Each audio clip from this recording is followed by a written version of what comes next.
I am happy to join with you today in what will go down in history as the greatest demonstration for freedom in the history of our nation.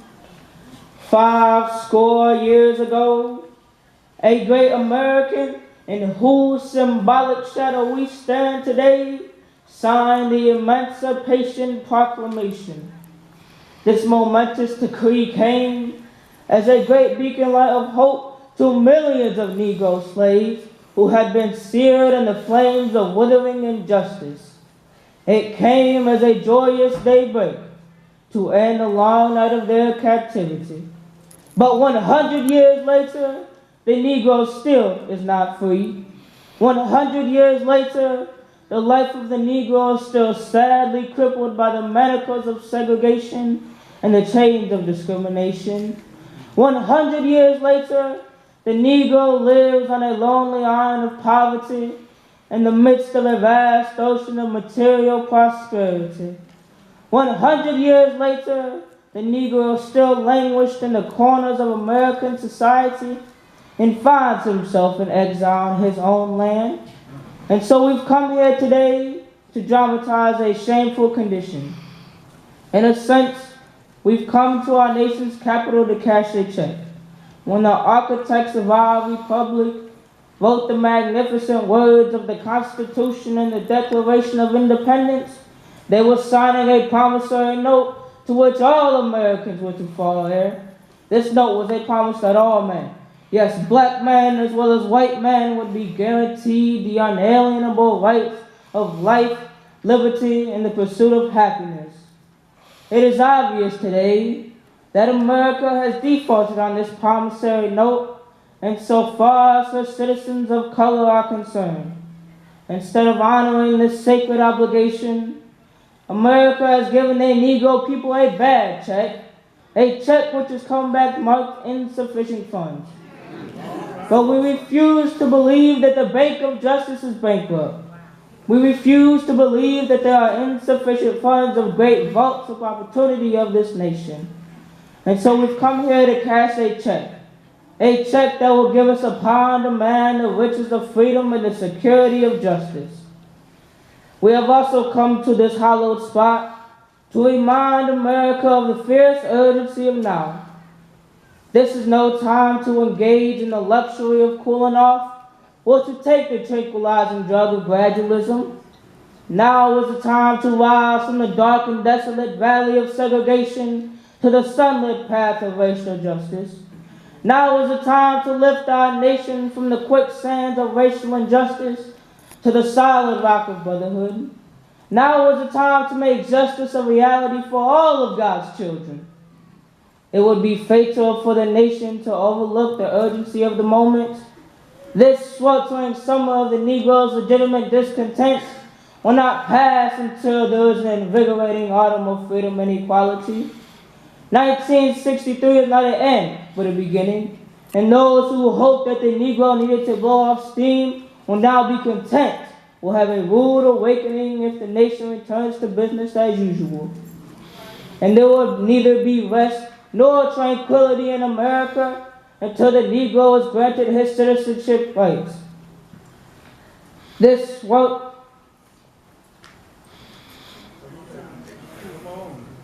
You got it. The whirlwinds of revolt will continue to shake the foundations of our nation until the bright day of justice emerges. But there is something that I must say to my people who stand on the warm threshold which leads to the balance of justice. In the process of gaining our rightful place, we must not be guilty of wrongful deeds. Let us not seek to satisfy our thirst for freedom by drinking from the cup of bitterness and hatred. We must forever conduct our struggle on the high plane of dignity and discipline. We must not allow our creative protests to degenerate into physical violence. Again and again, we must rise to the majestic heights of meeting physical force with soul force. The marvelous new militancy, which has engulfed the Negro community, must not lead us to a distrust of all white people, for many of our white brothers, as evidenced by the presence here today. have come to realize that their destiny is tied up with our destiny. And they have come to realize that their freedom is inextricably bound to our freedom. We cannot walk alone, and as we walk, we must make the pledge, and we shall always march ahead. We cannot turn back. There are those who are acting devotees of civil rights. When will you be satisfied? We can never be satisfied as long as a Negro is the victim of unspeakable horrors, police brutality. We can never be satisfied as long as our bodies, heavy with the fatigue of travel, cannot gain logging in the motels of the highways and the hotels of the cities. We cannot be satisfied as long as the Negro's basic mobility is from a smaller ghetto to a larger one. We can never be satisfied as long as our children are stripped of their selfhood and robbed by their dignity by signs stating for whites only. We cannot be satisfied as long as the Negro of Mississippi cannot vote and the Negro of New York believes has nothing for which to vote. No, we are not satisfied, and we will not be satisfied until justice rolls down like waters and righteousness like a mighty stream. I am not unmindful that some of you have come here out of great trials and tribulations. Some of you have come fresh from narrow jail cells, and some of you have come from areas where your quest for freedom left you battered by the storms of persecution and staggered by the winds of police brutality. You have been the veterans of creative suffering. Continue to work with the faith that unearned suffrage is ridiculous. Go back to Mississippi. Go back to Alabama. Go back to South Carolina. Go back to Georgia. Go back to Louisiana. Go back to the slums and ghettos of our northern cities, knowing that somehow the situation can and will be changed. Let us not wallow in the valley of despair. I say to you today, my friends. And so even though we face the difficulties of today and tomorrow, I still have a dream. It is a dream deeply rooted in the American dream. I have a dream that one day this nation will rise up and live out this true meaning of its creed. I have a dream that one day on the red hills of Georgia, the sons of former slaves and the sons of former slave owners will be able to sit down together at the table of brotherhood. I have a dream that one day, even the state of Mississippi, a state sweltering with the heat of injustice, sweltering with the heat of oppression, will be able to transform into an oasis of freedom and justice. I have a dream that my 4 little children will one day live in a nation where they will not be judged by the color of their skin, but by the content of their character. I have a dream today.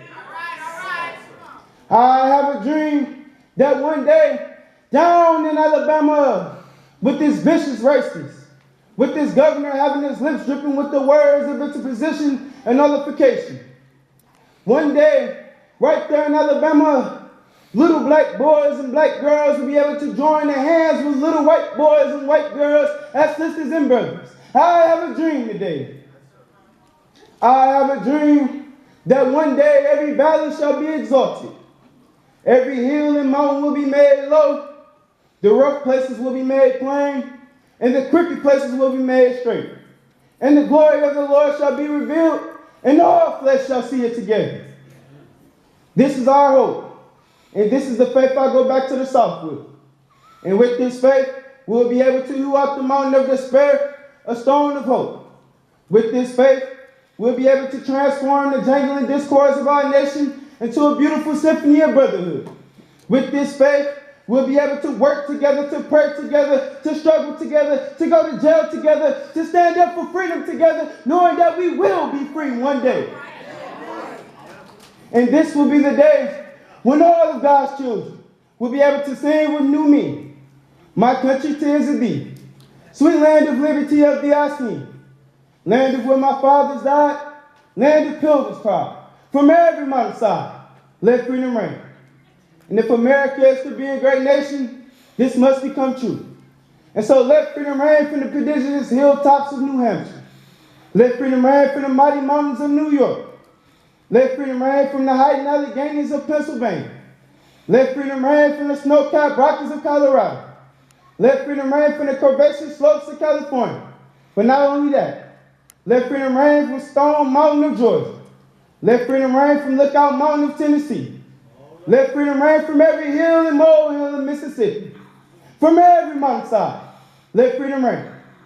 And when this happens, when we allow freedom reign, when we let it rain from every village and every hymn, from every state and every city, we'll be able to speed up that day when all of God's children, black men and white men, Jews and Gentiles, Protestants and Catholics, will be able to join hands and sing in the words of the old Negro spiritual.